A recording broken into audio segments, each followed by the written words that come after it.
ಶನಿವಾರ ಮೊಟ್ಟ ಮಧ್ಯಾಹ್ನ 2:48ಕ್ಕೆ ಬ್ಲಾಸ್ಟ್ ಇಮೇಲ್. ಶಾಹಿದ್ ಖಾನ್ ಹೆಸರಿನಲ್ಲಿ ಸರ್ಕಾರಕ್ಕೆ ಬ್ಲಾಸ್ಟ್ ಇಮೇಲ್ ಅನ್ನು ಕಳುಹಿಸಲಾಗಿದೆ. ಸಿಎಂ ಡಿಸಿಎಂ ಗೃಹ ಸಚಿವರಿಗೆ ಇಮೇಲ್ ಮೂಲಕ ದುಷ್ಕರ್ಮಿಗಳು ಬೆದರಿಕೆಯನ್ನ ಹಾಕಿದ್ದಾರೆ. ಈ ಬಗ್ಗೆ ಎಫ್ಐಆರ್ ದಾಖಲಿಸಿದ್ದಾರೆ ಪೊಲೀಸರು. ಆ ಎಫ್ಐಆರ್ನಲ್ಲಿ ಸ್ಫೋಟಕ ಅಂಶಗಳನ್ನು ಉಲ್ಲೇಖ ಮಾಡಲಾಗಿದೆ.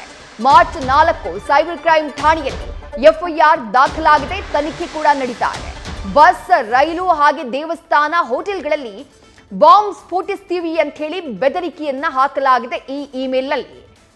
ಬೆಂಗಳೂರು ಸೈಬರ್ ಕ್ರೈಮ್ ಪೊಲೀಸರ ತಂಡ ಸದ್ಯ ಈ ಬಗ್ಗೆ ತನಿಖೆಯನ್ನ ಚುರುಕುಗೊಳಿಸಿದೆ. ಮತ್ತಷ್ಟು ಡೀಟೇಲ್ಸ್ ನಮ್ಮ ಪ್ರತಿನಿಧಿ ಪ್ರಜ್ವಲ್ ನೀಡ್ತಾ ಹೋಗ್ತಾರೆ. ಪ್ರಜ್ವಲ್, ನಿಜಕ್ಕೂ ಆಘಾತಕಾರಿಯಾದಂತಹ ಇಮೇಲ್, ಸದ್ಯ ಪೊಲೀಸರು ದಾಖಲಿಸಿರುವಂತಹ ಎಫ್ಐಆರ್ ನಲ್ಲಿ ಏನೆಲ್ಲ ವಿಚಾರಗಳನ್ನ ಉಲ್ಲೇಖ ಮಾಡಲಾಗಿದೆ? ಪ್ರಜ್ವಲ್, ವಿಶೇಷ ಬೆಂಗಳೂರಿನಲ್ಲಿ ಸ್ಫೋಟ ಆದಂತಹ ಮರುದಿನ ಇನ್ನೊಂದು ಮೇಲ್ ಕೂಡ ಬಂದಿರುವಂತದ್ದು. ಶನಿವಾರ ಮಧ್ಯಾಹ್ನ 2:48ಕ್ಕೆ ಒಂದು ಮೇಲ್ ಬಂದಿದೆ. ಶಾಹಿದ್ ಖಾನ್ ಅನ್ನುವಂಥವರು ಈ ಒಂದು ಸರ್ಕಾರಕ್ಕೆ ಮೇಲ್ ಅನ್ನ ಮಾಡಿರ್ತಾರೆ. ಅದರಲ್ಲೂ ಕೂಡ ಬಾಂಬ್ ಬ್ಲಾಸ್ಟ್ ಮಾಡ್ತೀವಿ ಅನ್ನುವಂತ ಒಂದು ಮೇಲ್ ಏನಿದೆ ಅದನ್ನ ಕಳುಹಿಸಿಕೊಟ್ಟಿರುವಂತದ್ದು. ಖುದ್ದು ಪೊಲೀಸರೇ ಈ ಒಂದು ಎಫ್ಐಆರ್ ಅನ್ನ ದಾಖಲಿಸಿದ್ದಾರೆ.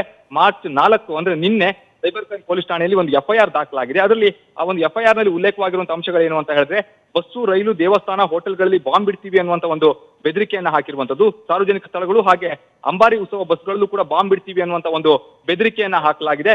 ಬೆಂಗಳೂರು ಪೊಲೀಸ್ ಕಮಿಷನರ್ಗೂ ಕೂಡ ಈ ಒಂದು ಬೆದರಿಕೆಯ ಮೇಲ್ ಅನ್ನ ದುಷ್ಕರ್ಮಿಗಳು ಕಳುಹಿಸಿಕೊಟ್ಟಿದ್ದಾರೆ. ಬಾಂಬ್ ಬ್ಲಾಸ್ಟ್ ಮಾಡ್ತೀವಿ ಅನ್ನುವಂತ ಒಂದು ಮೇಲ್ ಅನ್ನ ಕಳುಹಿಸಿ, ಎಲ್ಲಿ ಮುಖ್ಯವಾಗಿ ಯಾರು ಹಾಗಾದ್ರೆ ಬ್ಲಾಕ್ ಮೇಲ್ ಮಾಡ್ತಾ ಇರುವಂತ ದುಷ್ಕರ್ಮಿಗಳು ಅನ್ನೋದ್ರ ಬಗ್ಗೆ ಕೂಡ ಈಗಾಗಲೇ ಪತ್ತೆಯನ್ನು ಹಚ್ಚಬೇಕಾಗುತ್ತೆ. ಬೆಂಗಳೂರು ಸೈಬರ್ ಕ್ರೈಮ್ ಪೊಲೀಸರು ಟೀಮ್ ಏನಿದೆ ಅದು ಈಗಾಗಲೇ ತನಿಖೆಯನ್ನು ಮಾಡುವಂತ ಒಂದು ಕೆಲಸವನ್ನ ಕೂಡ ಮಾಡ್ತಾ ಇರುವಂತದ್ದು. ಅದರಲ್ಲೂ ಕೂಡ ಮುಖ್ಯವಾಗಿ ನಾವು ಗಮನಿಸ್ತಾ ಹೋದ್ರೆ ಈ ರೀತಿಯ ಒಂದು ಮೇಲ್ಗಳು ಸಾಕಷ್ಟು ಬಂದಿದ್ದು. ಅದೇ ರೀತಿಯ ಮೇಲ್ ಇದಾಗಿದೆಯಾ ಅನ್ನುವಂತ ಒಂದು ಅನುಮಾನ ಕೂಡ ವ್ಯಕ್ತವಾಗುತ್ತೆ. ಆದ್ರೆ ಈ ಬಗ್ಗೆ ಪೊಲೀಸ್ ಇಲಾಖೆ ಏನಿದೆ ಇನ್ನೂ ಕೂಡ ತೀವ್ರಗತಿಯಲ್ಲಿ ತನಿಖೆಯನ್ನು ನಡೆಸಬೇಕಾಗುತ್ತೆ. ಅಷ್ಟೇ ಅಲ್ಲದೆ ಇದನ್ನ ಕಳಿಸಂತವ್ರು ಯಾರು, ಅದರ IP ಅಡ್ರೆಸ್ ಯಾವುದು ಅನ್ನೋದ್ರ ಬಗ್ಗೆ ಕೂಡ ಈಗಾಗಲೇ ಮಾಹಿತಿ ಕಲೆ ಹಾಕುವಂತ ಒಂದು ಕೆಲಸವನ್ನ ಸೈಬರ್ ಕ್ರೈಮ್ ಪೊಲೀಸರು ಮಾಡ್ತಾ ಇರುವಂತದ್ದು.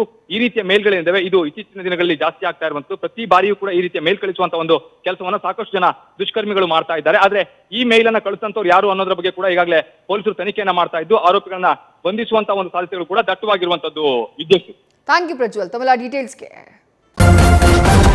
ನ್ಯೂಸ್ ಫಸ್ಟ್ ನಿರ್ಭೀತಿಯಿಂದ ನಿಮ್ಮ ಪರವಾಗಿ.